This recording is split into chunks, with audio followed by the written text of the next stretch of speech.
I used to be Irish Catholic. Now I'm an American. You know, you grow. Yeah. I was from one of those Irish neighborhoods in New York. One of those kind of parish schools. Wasn't typical. It was Corpus Christi was the name of it. Could have been any Catholic church, right? Our Lady of Great Agony.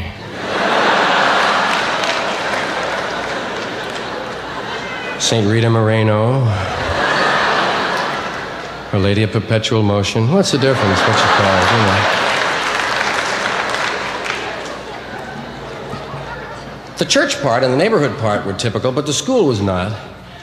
It wasn't one of those old-fashioned parish kind of prison schools with a lot of corporal punishment and systemary discipline with the steel ruler, right? Oh, my hand! And you'd fall 2 years behind in penmanship, right? Well, he's behind in penmanship, Mrs. Carlin. I don't know why. Well, he's crippled. He's trying to learn to write with his left hand, you know?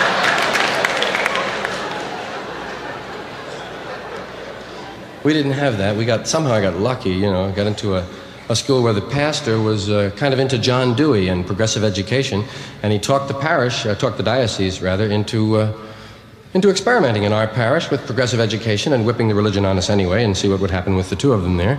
And worked out kind of nice. There was a lot of classroom freedom. There was no, for instance, there were no grades or marks, you know, no report cards to sweat out or any of that. There were no uniforms.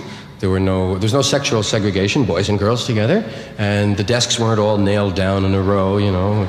They were movable desks, and you had new friends every month. It was nice. Like I say, a lot of classroom freedom. In fact, there was so much freedom that by 8th grade, many of us had lost the faith because they made questioners out of us, and they really didn't have any answers, you know. They'd fall back on, well, it's a mystery. Oh, thank you, Father. Mystery? I don't know. What's he talking about? Mystery. Part of class clown was being an imitator, as you probably noticed, but I used to imitate the priests, which was right on the verge of blasphemy, you know. I could do them all rather well. I did Father Byrne the best. Father Byrne was the one who used to celebrate the children's mass. I always thought that was great, celebrate mass. Yeah, man. Father Byrne did the children's mass, did the sermon every week. He used to do parables about Dusty and Buddy.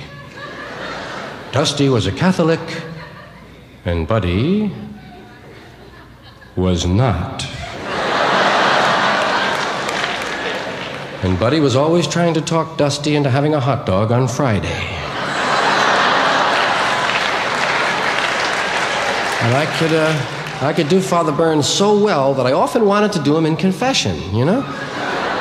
I wanted to get into Father Byrne's confessional one Saturday, maybe a half hour before he showed up, and get in there and hear a few confessions, you know? Because I knew, according to my faith and religion, that if anyone came in there and really thought I was Father Byrne, and really wanted to be forgiven, and performed the penance I had assigned, they would have been forgiven, man. Because that's what they taught us. It's what's in your mind that counts. Your intentions. That's how we'll judge you, what you want to do. Mortal sin had to be a grievous offense, sufficient reflection, and full consent of the will. You had to wanna. In fact, wanna was a sin all by itself. Thou shalt not wanna.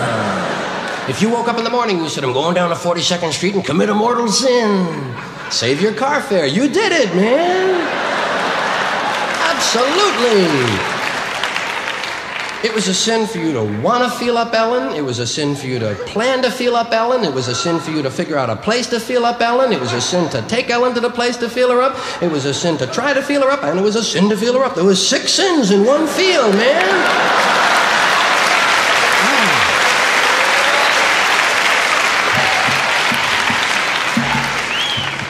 But confession had there was another aspect to confession for me.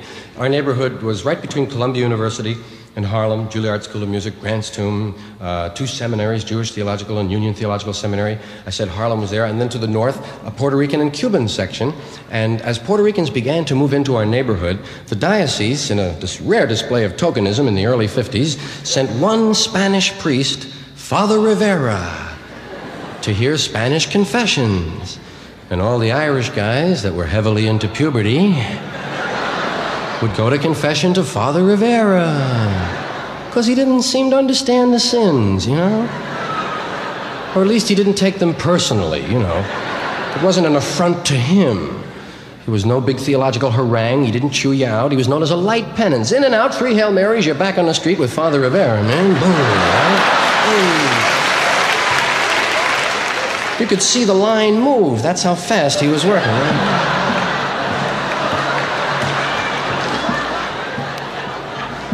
But he wasn't ready for the way Irish boys were confessing at that time in that place, right?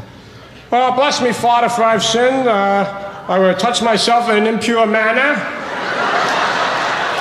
I was impure, impurity and impureness, thought, word, and deed, body, touch, impure, sex, dirty, impure, legs, impureness, touch, impure, dirty, body, sex, rub, and covet, heavy on the covet, Father.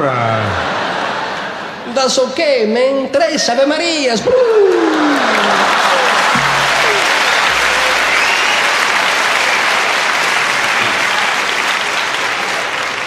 You'd be home in 5 minutes, you know? The Irish priest, on the other hand, nice guy, but first of all, he recognized your voice because you'd grown up there, right? He knew everyone. What'd you do that for, George? Oh, God, he knows, man. And the Irish priests were always heavily into penance and punishment, you know? They'd give you a couple of novenas to do, 9 First Fridays, 5 First Saturdays, Stations of the Cross, a trip to Lourdes. Wow. That was one of the things that bothered me a little about my religion, was that conflict between pain and pleasure, you know? Because they were always pushing for pain, and you were always pulling for pleasure, man. You know.